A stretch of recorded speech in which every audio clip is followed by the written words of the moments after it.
안녕하세요. 블루헤븐입니다. 오늘 이야기는 아무도 몰랐던 한 노인의 과거와 그가 평생 숨겨온 특별한 재능이 한 사람의 절망적인 삶을 구원한 기적에 대한 이야기입니다. 때로는 우리 주변에 아무도 모르는 영웅이 존재한다는 것을 알려주는 가슴 뛰는 감동, 실화 속으로 여러분을 초대합니다. 제게는 남들과 조금 다른 삶이 있었습니다. 사람들이 보기에 저는 그저 조용하고 말없는 늙은이였습니다. 매일 새벽 낡은 리어카를 끌고 동네를 돌며 폐지를 줍고 고물들을 주워 담는 노인이었죠. 구부러진 등과 거친 손, 해진 옷차림의 평범한 고물상 할아버지 말입니다. 아침 5시면 어김없이 일어나 리어카에 기름을 치고 골목골목을 돌아다니며 사람들이 버린 종이와 플라스틱, 고철 조각들을 주워 담았습니다. 하지만 사람들은 몰랐습니다. 제가 한때 신의 손이라 불리며 모든 잠금 장치를 풀어낼 수 있었던 전설적인 열쇠 전문가였다는 것을요. 제 손끝은 다른 사람들에게는 보이지 않는 미세한 틈과 금속의 움직임까지도 감지해냈습니다. 자물쇠의 내부 구조를 한 번만 만져보면 머릿속에 완벽한 설계도가 그려졌고 금속의 떨림과 마찰음으로 비밀번호를 알아낼 수 있었습니다. 어린 시절부터 저는 남다른 재능을 가지고 있었습니다. 다른 아이들이 장난감을 가지고 놀 때 저는 집에 있는 자물쇠들을 열고 닫으며 시간을 보냈습니다. 처음에는 단순한 호기심이었지만 점점 그것은 예술의 경지에 이르렀습니다. 16살에 이미 지역의 모든 자물쇠 전문가들을 능가하는 실력을 갖추었고 20살이 되기 전에는 전국에서 가장 어려운 금고들을 여는데 성공했습니다. 제 명성은 점점 커져갔습니다. 어떤 첨단 장비도 뚫지 못했던 은행 금고가 제 손을 거치면 마치 아무것도 아닌 것처럼 열렸습니다. 복잡한 전자잠금 장치든 수백 년 된 고전적인 기계 장치든 상관없었습니다. 저는 그 모든 것을 이해하고 소통할 수 있었습니다. 사람들은 저를 마법사라고 불렀지만 저에게는 마법이 아닌 정교한 기술이자 예술이었습니다. 저는 이 특별한 재능으로 많은 사람들을 도왔습니다. 경찰의 수사를 돕기도 하고 무고한 사람들의 억울함을 풀어주기도 했습니다. 어떤 때는 중요한 서류가 들어있는 금고를 잃어버린 열쇠 때문에 열지 못해 곤란한 상황에 처한 사업가들을 도와주기도 했습니다. 또 어떤 때는 돌아가신 가족이 남긴 유품이 담긴 금고를 열어 슬픔에 잠긴 유가족들에게 소중한 추억을 되찾아주기도 했습니다. 사람들은 저를 영웅이라 불렀고 저는 그 재능에 자부심을 느꼈습니다. 제 기술은 단순히 돈을 벌기 위한 수단이 아니었습니다. 그것은 제가 세상에 선한 영향력을 미칠 수 있는 도구였고 어려움에 처한 사람들에게 희망을 줄 수 있는 방법이었습니다. 매번 누군가를 도울 때마다 저는 제 존재의 가치를 확신했습니다. 그러던 어느 날 모든 것을 바꿔놓는 비극적인 사건이 발생했습니다. 제가 의뢰받아 연 금고 안에서 발견된 것은 단순한 귀중품이 아니었습니다. 그것은 수많은 사람들의 생명과 안전을 위협할 수 있는 위험한 물질이었습니다.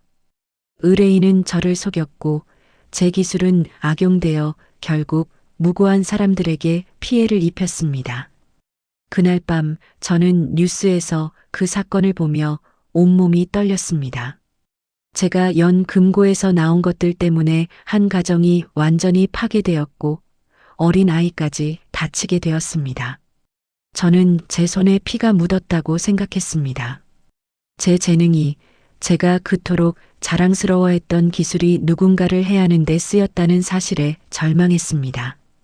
저는 깊은 죄책감과 절망에 빠졌습니다. 밤마다 악몽에 시달렸고 제 손을 볼 때마다 그날의 기억이 되살아났습니다. 더 이상 사람들을 도울 자격이 없다고 판단했습니다. 어쩌면 처음부터 제 재능 자체가 잘못된 것일지도 모른다는 생각까지 들었습니다. 결국 저는 모든 것을 버리고 잠적했습니다. 화려했던 과거는 모두 잊기로 하고 세상의 가장 낮은 곳으로 숨어들어 흔적 없이 살아가기로 다짐했습니다. 저는 제 이름을 바꿨고 모든 연락처를 끊었습니다. 저를 찾는 사람들이 있었지만 저는 끝까지 나타나지 않았습니다. 제 재능을 완전히 봉인하고 평생 다시는 그 기술을 사용하지 않겠다고 스스로에게 맹세했습니다. 그렇게 수십 년의 세월이 흐른 뒤 저는 세상의 빛을 피해 어둠 속에서 조용히 살아가는 늙은이가 되어 있었습니다. 제 손은 더 이상 정교한 작업을 하지 않았고 그저 차갑고 거친 폐지들을 옮길 뿐이었습니다. 한때 수많은 사람들의 감탄을 자아냈던 이 손가락들은 이제 갈라지고 상처투성이가 되어 있었습니다. 하지만 그것이 제가 선택한 속죄의 방법이었습니다. 저는 의도적으로 사람들과의 접촉을 피했습니다. 인사를 건네는 사람이 있어도 고개만 살짝 숙이고 지나갔고 누군가 도움이 필요해 보여도 외면했습니다. 다시는 제 손으로 누군가에게 해를 끼치고 싶지 않았기 때문입니다. 고독은 제가 감내해야 할 형벌이었고 소외는 제가 받아들여야 할 현실이었습니다. 그러던 어느 가을날이었습니다. 단풍잎이 거리에 흩날리던 오후, 제가 늘 폐지를 줍던 동네에 낯선 풍경이 펼쳐졌습니다. 제가 잘 알고 지내던 젊은 싱글맘 은정 씨가 경찰차 앞에 서 있었습니다.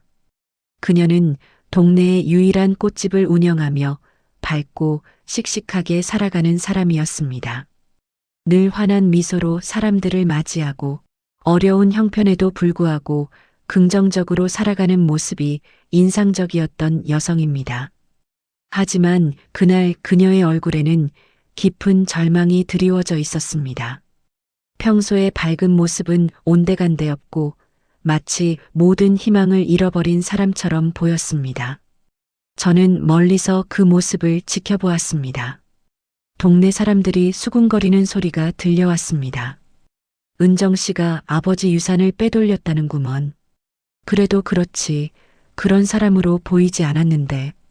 경찰도 못 연다는 금고에 증거가 있다나 봐. 증명을 못하면 감옥에 가야 한다던데. 사람들의 시선은 차가웠고 그녀에게 향했던 따뜻한 관심은 모두 의심과 비난으로 바뀌어 있었습니다. 저는 며칠 동안 소리 없이 그녀의 삶을 지켜보았습니다. 그녀는 억울한 누명을 쓰고 있었지만 아무도 그녀의 말을 믿어주지 않았습니다. 그녀가 운영하던 꽃집에는 더 이상 손님이 찾아오지 않았고 동네 사람들은 그녀를 피하기 시작했습니다. 그녀의 어머니는 충격과 스트레스로 알아누웠고 어린 딸은 엄마가 왜 울고 있는지도 모른 채 불안해했습니다. 그녀가 운영하던 꽃집은 결국 문을 닫게 되었습니다.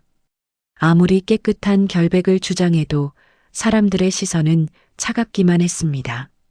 그녀의 무죄를 증명할 유일한 증거는 이미 돌아가신 아버지가 남긴 오래된 금고 속에 봉인되어 있었습니다. 그 금고는 아버지가 생전에 특별히 제작한 것으로 복잡한 다중잠금 시스템과 특수한 구조로 만들어져 있었습니다. 그 어떤 전문가도 열 수 없었고 경찰에서도 여러 번 시도했지만 결국 포기한 상태였습니다. 폭파나 절단을 시도하면 안의 서류들이 모두 손상될 위험이 있어서 그 방법도 쓸 수 없었습니다. 아버지만이 알고 있던 비밀번호와 함께 그 방법도 영원히 사라져버린 것처럼 보였습니다. 저는 매일같이 절망에 빠져 있는 그녀의 모습을 보았습니다. 매일 밤마다 혼자서 금고 앞에 앉아 기도하듯 손으로 어루만지며 눈물을 흘리는 그녀의 모습은 너무나도 처절했습니다. 때로는 밤늦게까지 금고를 열려고 애쓰는 그녀의 뒷모습이 창문 너머로 보이곤 했습니다. 그녀의 손은 상처투성이가 되어 있었고 눈은 붓고 빨갛게 충혈되어 있었습니다. 그녀의 눈빛에서 저는 수십 년 전 제가 모든 것을 잃었을 때의 제 모습을 보았습니다. 절망에 빠져 모든 희망을 포기하려는 그 눈빛, 세상이 온통 어둠으로만 보이던 그 시절의 감정들이 고스란히 느껴졌습니다. 저는 깊은 갈등에 휩싸였습니다. 평생 다시는 사용하지 않겠다고 맹세했던 이 손으로 그녀를 도와야 할까? 아니면 과거의 다짐대로 조용히 외면해야 할까? 밤마다 저는 잠들지 못하고 고민했습니다. 제 안의 양심과 과거의 상처가 끊임없이 저를 흔들었습니다. 한편으로는 그녀를 도와야 한다는 마음이 간절했지만 다른 한편으로는 다시 제 기술이 악용될 수도 있다는 두려움이 앞섰습니다. 만약 또다시 누군가에게 해를 끼치게 된다면 저는 그 죄책감을 견딜 수 있을까요? 하지만 그녀가 하루하루 무너져가는 모습을 보며 저는 더 이상 참을 수 없었습니다. 어느 비 내리는 밤 그녀가 금고 앞에서 무릎을 꿇고 흐느끼는 모습을 보았을 때 저는 결국 용기를 냈습니다. 어둠 속에서 고통받는 그녀를 외면할 수는 없었습니다. 설령 위험이 따르더라도 무고한 사람이 고통받는 것을 지켜만 볼 수는 없었습니다. 며칠을 망설이다 저는 그녀에게 조용히 다가갔습니다. 그날도 그녀는 금고 앞에서 절망적인 표정으로 앉아 있었습니다. 그녀는 저를 보고 처음에는 경계했습니다. 낡은 행색의 폐지 줍는 노인이 갑자기 나타났으니 당연한 반응이었죠. 저는 그녀의 눈을 바라보며 조심스럽게 말했습니다. 따님, 제가 도와드릴 수 있을 것 같습니다. 제 목소리는 떨렸지만 그 속에는 진심이 담겨 있었습니다.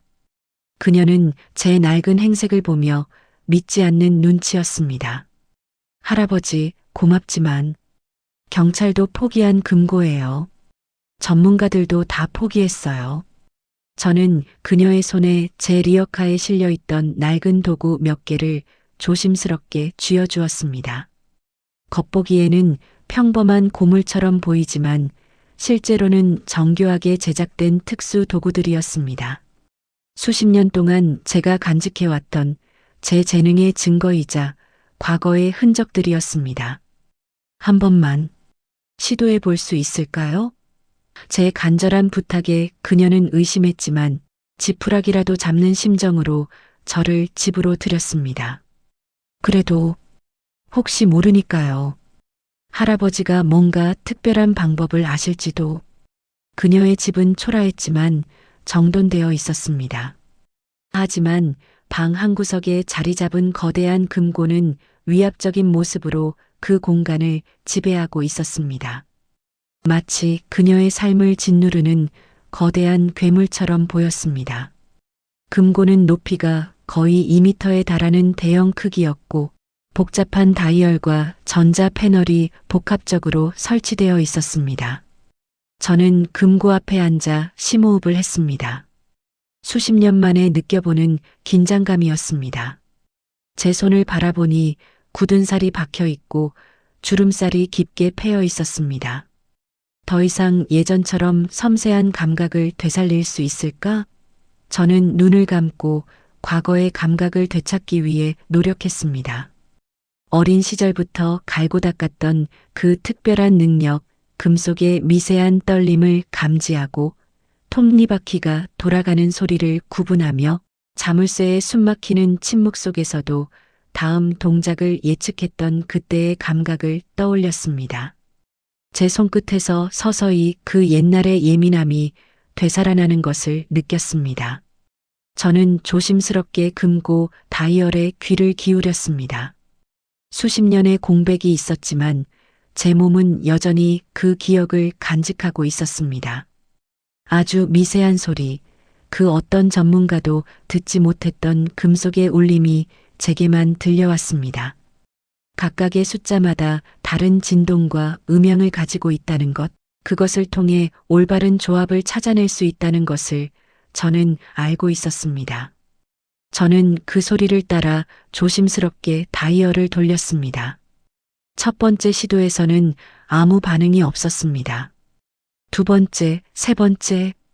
저는 포기하지 않고 계속 시도했습니다. 땀방울이 등줄기를 타고 흘러내렸지만 저는 집중력을 잃지 않았습니다. 드디어 여섯 번째 시도에서 딸깍하는 소리가 들렸습니다. 첫 번째 바퀴가 맞물리는 소리였습니다. 제 심장이 빠르게 뛰기 시작했습니다. 아직 끝나지 않았지만 이 소리는 제가 올바른 길로 가고 있다는 신호였습니다. 저는 다시 집중했습니다. 두 번째 다이얼은 더욱 복잡했습니다. 여러 개의 톱니바퀴가 복합적으로 작동하는 시스템이었고 하나라도 틀리면 처음부터 다시 시작해야 했습니다. 저는 온 신경을 손끝에 집중하며 미세한 변화를 느꼈습니다. 딸깍. 두 번째 바퀴가 맞춰졌습니다. 마지막 세 번째 바퀴가 남았습니다. 이것이 가장 어려운 부분이었습니다. 전자 센서까지 결합된 복합 시스템이었고 단순한 기계적 조작만으로는 불가능했습니다. 하지만 저는 이런 종류의 금고도 과거에 경험해 본 적이 있었습니다. 저는 모든 감각을 곤두세우고 금고의 호흡을 느꼈습니다. 금고의 손잡이는 미동도 하지 않았지만 저는 제 손끝에 느껴지는 미세한 마찰과 진동을 통해 내부 메커니즘의 상태를 파악했습니다. 마치 의사가 환자의 맥박을 짚는 것처럼 저는 금고의 심장 박동을 들었습니다. 그리고 마침내 마지막 숫자를 찾아냈습니다. 딸깍. 금고의 모든 잠금 장치가 풀리는 소리가 방 안에 울려 퍼졌습니다. 그 순간 저는 수십 년 만에 다시 살아있다는 느낌을 받았습니다. 제 재능이 다시 누군가를 도울 수 있다는 사실에 가슴이 벅찼습니다. 저는 조심스럽게 손잡이를 돌려 금고 문을 열었습니다. 무거운 철문이 천천히 열리면서 그 안의 모습이 드러났습니다. 금고 안에는 먼지 쌓인 서류들과 함께 그녀의 무죄를 증명할 결정적인 증거가 담긴 봉투가 놓여 있었습니다. 아버지가 생전에 남긴 진짜 유언장과 재산 관리에 관한 모든 기록들이 고스란히 보관되어 있었습니다. 그녀는 떨리는 손으로 봉투를 움켜쥐고 말없이 저를 바라보았습니다. 그녀의 눈에서는 뜨거운 눈물이 쉴 새 없이 흘러내렸습니다. 기쁨의 눈물이었지만 동시에 그동안 쌓였던 모든 고통과 절망이 한꺼번에 터져 나오는 눈물이기도 했습니다. 할아버지, 어떻게 이런 일이 가능한 거죠? 그녀의 목소리는 떨렸지만 그 속에는 무한한 감사가 담겨 있었습니다. 저는 담담히 대답했습니다. 그냥 옛날에 이런 일을 좀 했었어요. 당신이 무고하다는 걸 알 수 있었거든요. 그녀는 저를 꼭 끌어안고 울음을 터뜨렸습니다. 수십 년 동안 누구에게도 받아보지 못했던 진심 어린 감사의 마음이 제 가슴을 뜨겁게 달궜습니다. 저는 처음으로 제 존재가 누군가에게 이렇게 큰 의미가 될 수 있다는 것을 깨달았습니다. 제가 그토록 두려워했던 제 재능이 이번에는 누군가를 구원하는 도구가 된 것입니다. 며칠 뒤 그녀는 누명을 완전히 벗고 자유의 몸이 되었습니다. 금고에서 발견된 증거들로 인해 진짜 범인도 잡혔고 그녀의 결백이 완전히 증명되었습니다. 동네 사람들은 그녀에게 사과했고 꽃집도 다시 문을 열 수 있게 되었습니다. 그녀는 저를 찾아와 거듭 감사 인사를 전했습니다. 할아버지 덕분에 제가 살았어요. 정말 감사합니다. 저는 그저 괜찮다고 이제 다시 폐지를 주우러 가겠다고 말했습니다. 예전처럼 조용히 살아가고 싶었습니다. 그러자 그녀가 저의 거친 손을 두 손으로 감싸며 간절히 말했습니다. 할아버지, 저희 집에서 함께 살아요. 이제 할아버지도 저희 가족이에요. 혼자 계시면 안 되어요. 할아버지는 저희 가족의 은인이시고 앞으로는 저희가 할아버지를 모셔야 해요. 그 말에 저는 굳게 닫혔던 제 마음의 문이 완전히 열리는 것을 느꼈습니다. 수십 년 동안 스스로를 벌하며 외롭게 살아왔던 시간들이 한순간에 눈 녹듯 사라져갔습니다. 저는 결국 그녀의 따뜻한 손을 잡고 그녀의 집으로 향했습니다. 더 이상 저는 세상으로부터 숨어 사는 외로운 늙은이가 아니었습니다. 저에게도 이제 지켜야 할 새로운 가족이 생긴 것입니다. 그녀의 어린 딸은 저를 금고 할아버지라고 부르며 따랐고, 회복된 할머니는 저를 친아버지처럼 보살펴 주셨습니다. 그 후로 제 삶은 완전히 바뀌었습니다. 그렇게 저는 한때는 세상으로부터 숨어 지내던 고물 줍는 노인이었지만, 이제는 누군가의 아버지이자 할아버지로, 소중한 가족의 일원으로 다시 태어났습니다. 돌아보면 제 삶은 수많은 상처와 후회의 연속이었지만, 결국 제 재능이 진정한 의미를 되찾을 수 있었던 건 한 사람의 절망을 외면하지 않았기 때문이었습니다. 우리는 종종 세상에 드러나지 않는 영웅들을 잊고 살아갑니다. 화려한 무대 위에 서지 않아도, 거창한 칭송을 받지 않아도 누군가의 삶을 지켜내는 작은 선택 하나가 세상을 바꿀 수 있습니다. 저는 더 이상 신의 손이라 불리는 전설적인 장인이 아닙니다. 하지만 지금의 저는 누군가에게 단 한 번이라도 도움이 될 수 있었다는 사실만으로 충분히 행복합니다. 여러분 곁에도 어쩌면 이렇게 평범한 얼굴로 숨어 있는 영웅이 있을지도 모릅니다. 그리고 혹시 여러분 자신이 누군가의 삶을 구원할 수 있는 숨겨진 영웅일지도 모릅니다. 혹시 오늘 이야기가 마음에 와 닿으셨다면 여러분의 구독과 좋아요, 그리고 알림 설정은 채널에 큰 힘이 됩니다. 앞으로도 세상에 숨겨진 감동과 따뜻한 이야기를 전해드리겠습니다. 언제나 진실과 울림을 전하는 블루헤븐이었습니다. 시청해주셔서 감사합니다.